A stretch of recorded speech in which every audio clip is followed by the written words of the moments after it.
একটা সময় ছিল যখন বিশ্ববিদ্যালয়ে মার্কেটিং মানে ছিল ট্রেডিশনাল মার্কেটিং, বইয়ের তত্ত্ব, কনজিউমার বিহেভিয়ার আর প্রোডাক্ট পজিশন। কিন্তু এখন সময় বদলেছে।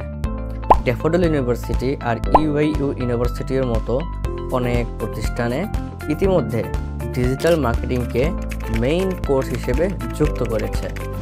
এটা শুধু একটা পরিবর্তন নয়, এটা একটা সিগন্যাল যে মার্কেটিংয়ের ভবিষ্যৎ এখন ডিজিটাল।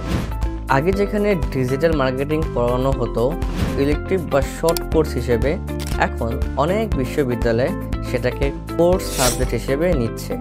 এর মানে শিক্ষা ব্যবস্থায় এখন স্বীকৃতি পাচ্ছে এমন একটা স্কিল যেটা ইন্ডাস্ট্রি অলরেডি ডিমান্ড করছে।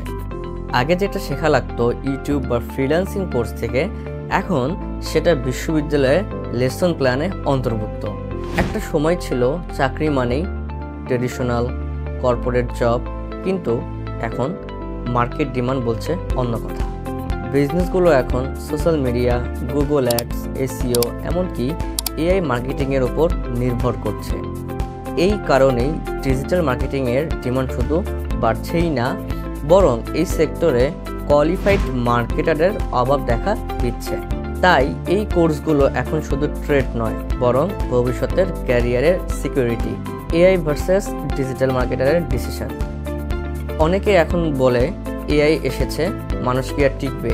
কিন্তু আসল সত্য হলো এআই রিপ্লেস করবে না, বরং সাপোর্ট করবে। এআই টুলস আমাদের ডেটা অটোমেশন আর অ্যানালাইসিসে হেল্প করবে, কিন্তু স্ট্র্যাটেজি, ইমোশন, ক্রিয়েটিভিটি এই জিনিসগুলো এখন মানুষের হাতে। তাই ডিজিটাল মার্কেটার মানে শুধু বিজ্ঞাপন চালানো নয়, বরং data driven creativity story teller হওয়া।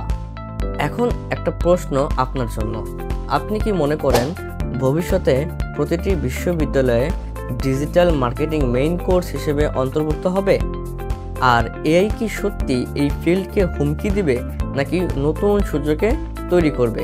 কমেন্টে লিখে জানান আপনার মতামত। আপনি কি মনে করেন ডিজিটাল মার্কেটিংয়ে এখন ক্যারিয়ারের সবচাইতে প্রমিসিং সেক্টর? ধন্যবাদ। আসসালামু আলাইকুম। আমি ইব্রাহিম নিলয়, এ ফুল স্ট্যাক ডিজিটাল মার্কেটার।